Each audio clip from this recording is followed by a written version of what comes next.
The automatic differentiation is a recursive algorithm. What I mean by the recursivity is that scaling law that exists within the recursive algorithm and different concept in mathematics and computer science. Before we get into the automatic differentiation, I think it was a good idea to review what is a recursive algorithm.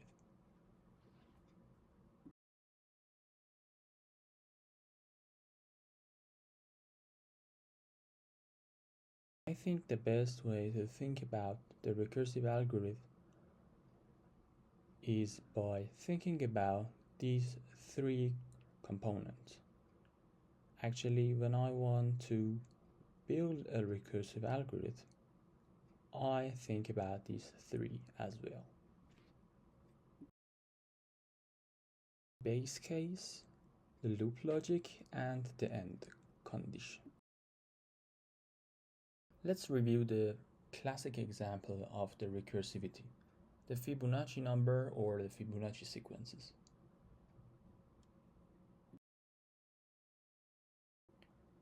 As you may know, the Fibonacci sequence is a function that we here named it f of n, and it has a base case.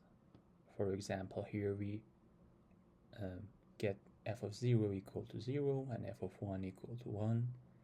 We can define another base cases and we get another sequences of number. And we have a loop logic, which is actually the core of the recursivity here, which makes the algorithm to be able to go to infinity, and it's here for the Fibonacci sequence is actually f of n minus 1 plus f of n minus 2 equal to f of n, and we have the end condition, which is actually the n that we want to calculate, actually the number that is in question. So let's review it in the code. I write def fibo of I, which is the header.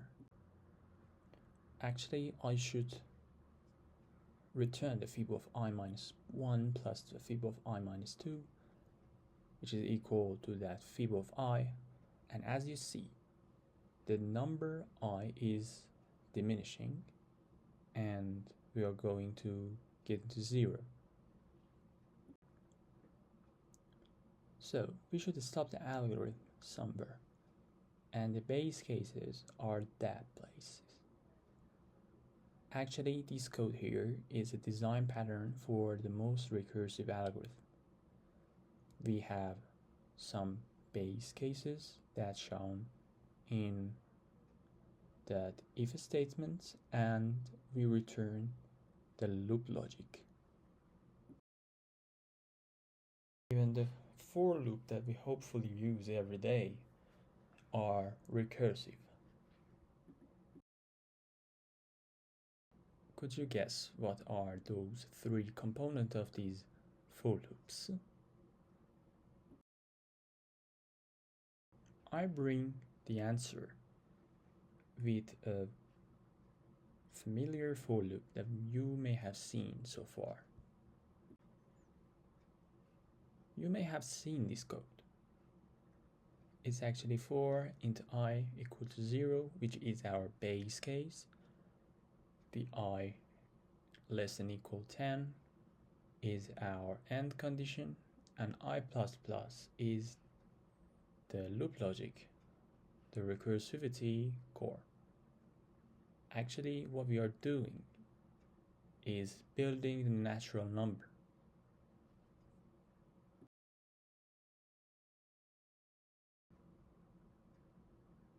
For the sake of the notation, I put 10 as a variable which named limit, and I get a c equal to 0. Then I add all those i's into the c, which means I'm going to do a summation over the number between 0 and 10. Now I'm going to define the for loop recursively. I know my end statement. I want to reduce the limit from 10 to 0, and when I get into 0, I return that C. I return the C plus limit as the new C, which means I'm adding the I into the C and reducing that limit until I get into 0. You can see them all here. Don't forget to review it by defining some new example for yourself. Even a new time when you see a for loop, you can think to yourself how you can write it recursively.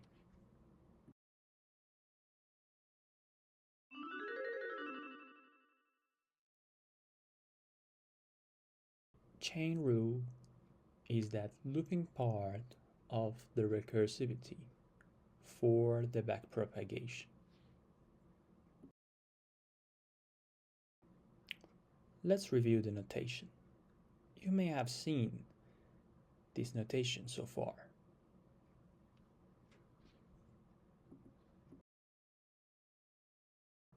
We call this partial derivatives of f over x. What do we mean by this is that only care about the variable x and ignore other inputs. Here we have the input x and input y. So, if that f of x and y equal to the multiplication of x and y, the partial derivative with respect to the x means that we get that y as a constant, like a number, like 2. And we know that the derivative of 2 multiplied by x with respect to the x is 2, and that 2 is the y. This is a classic notation for the chain rule. We have a function L, which is a function of y and x, and we have y, which we know the relationship between the y and x. So if you want to find the changes of L with respect to the x, we can do this multiplication. We find the changes of L with respect to y and y to the x, and we multiply them. It's like those y get cancelled out by each other, and we get the partial derivative of L with respect to the x. That does not stop us here. That does not stop us here. We can scale it into many forms. For example, if you know that the relationship of L with f1 and f2, and we know that those f are only the function of x, we can find the changes of the L with respect to the x. Also, we can scale it this way, even to the n number of variables, which we know the relationship between each of those variables. I feel like this scaling is a recursive thing.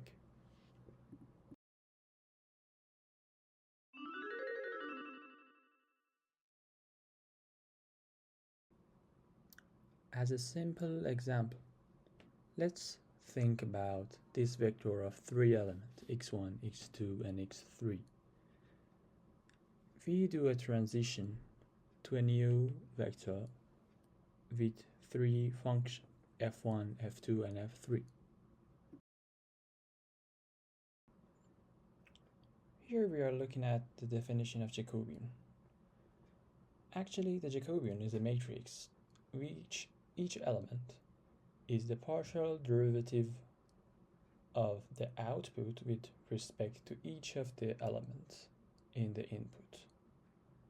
For example, the element 1, 1 is the partial derivative of f1 with respect to the x1.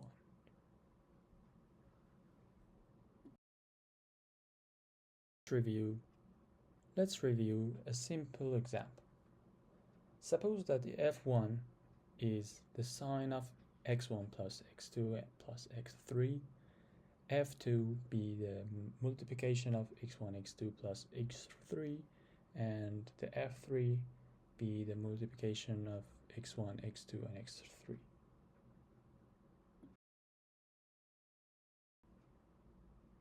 Here we have three output, three function, and three input variable x1, x2, and x3.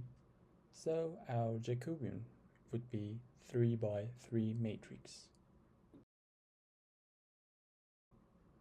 If you calculate each of those partial derivatives, you would get the matrix below.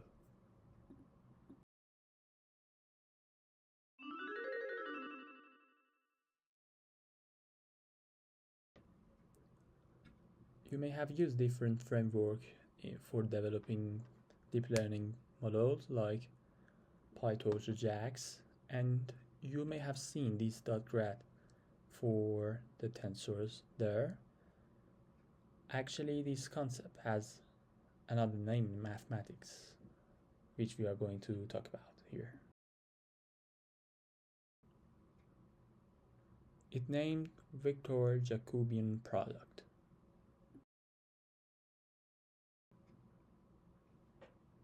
So this is the Vector-Jacobian product. We have a vector v and we have a matrix J, which is our Jacobian. We calculate the derivative of each output with respect to each input and put each of them in our Jacobian, constructing that J. In backpropagation, we initialize that v with a vector of all 1. Each element is 1. For each node, we calculate the Jacobian and we do the multiplication of v with the j of that node.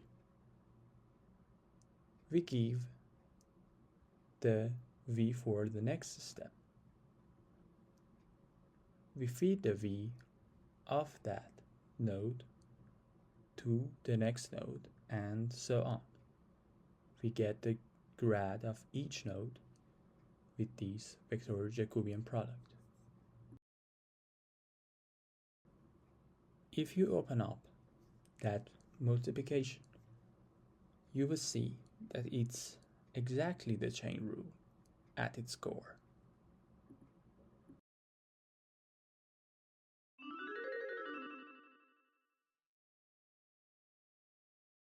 Let's review an example here. We have x1 equal to 3 and x2 equal to 2. Then we form y1 and y2 as follows. The multiplication of x1 and x2 and the summation of x1 and x2. Then we add them together and make the f. As you see, we have a vector x1 and x2 and we make the function y1 and y2 and then we form f. What we have to do here is to make the Jacobian for each of those transitions between the vectors. Here how the Jacobian look like for the first transition between x and y's.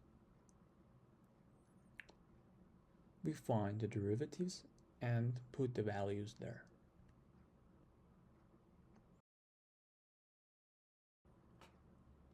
Then we calculate the Jacobian for the second transition, which is here named J2. It's only 1 and 1.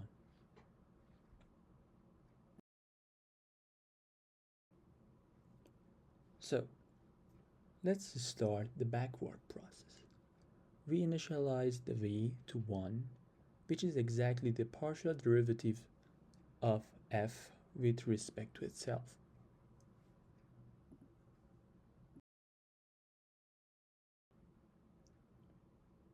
We are ready to do the Vector-Jacobian product.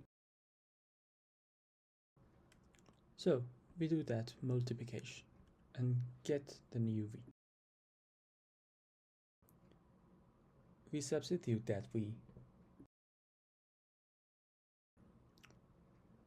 Here v is exactly the dot grad for the second transition.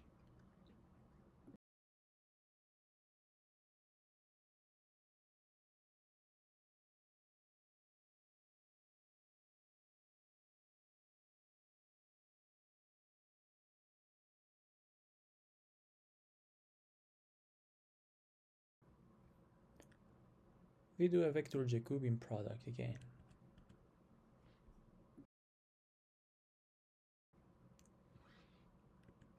So we substitute it with the latest variables in v.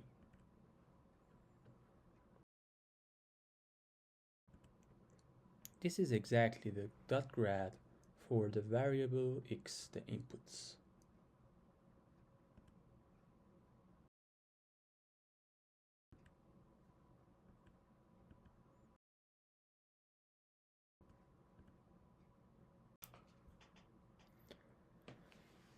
But we don't use the Jacobian explicitly in our computation. It's actually computationally expensive. If we have m input and n output, we have a matrix of m by n, and then we have m by n multiplication and summation. But some of those terms are sometimes constant, and we can calculate them on the paper and then use a simplified version in our backward process.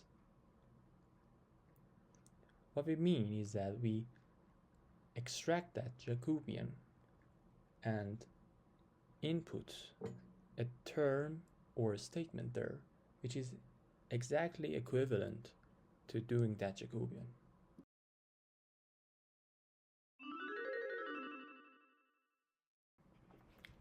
As you see, we have a class tensor here, which have a data which we store as an input, and the grad that we are going to calculate in the backward process.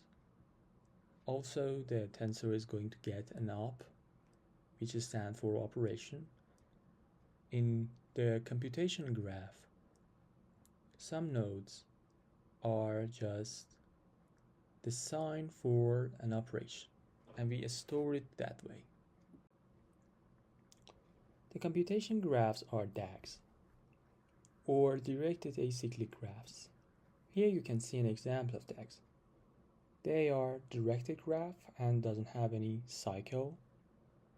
These DAGs have a property that we want in our algorithm here.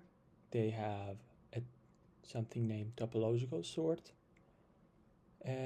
Topological sort is a graph traversal which each node that comes first cannot be visited by the node that comes after. So for this code, we make the representation function and we do that topological sort here in the backward process. It's actually the DFS algorithm. We make that grad ready by assigning a vector 1 to it and do the backward process on the nodes. We make a list of all sorts of functions and we complete these. So we add 3 other variables into our class. The first one, the backward, is the function that is specified for each of those operations. As you remember, we simplified the Jacobian and used that for the backward process. Also, we save the operation as underline OP and the prev for the previous node. Here is an example that we want to calculate, and it's a common example in machine learning. We have x, w, b, z, a, and the loss function, and we call backward on the loss function. So let's define one of those operations. Here we get another tensor, which is other, and check if it's tensor, and if it's not, we make a tensor. Then we calculate the output tensor, which is the data of the current tensor and the other tensor data. Also, we save the self, which is this tensor and the other tensor, for the backward calling and the operation, which is addition. Here, as you see, we define the backward specialized for the DAD. We know that the gradient of the summation with respect to one of those variables. Let's take a look at this example here. We take the z as the summation of a and b, and so we know that for each operation we should calculate a Jacobian. A Jacobian means the derivative of outputs with respect to the inputs. Here it's z with respect to a and b, which both of them are 1. Then we should calculate that Vector-Jacobian product v transpose j. J here is 1, 1. V here is the derivative of the last function that we have, the loss function, with respect to the current and this local function here z. And so the gradient of the inputs become the derivative of loss to the respect of the current function. As a generalized form, we can make other functions like this. We have another tensor, or maybe in some cases we don't have other as well, and we have a backward for each of them, which we calculated by the simplification of that Jacobian, and we assign the output tensor this backward that we construct here. So check this out. These are the implementation of that backward for each of those operations. It's so intuitive if you check them out. That's it. I try my best to make it as intuitive as possible, and at the end I hope you enjoy.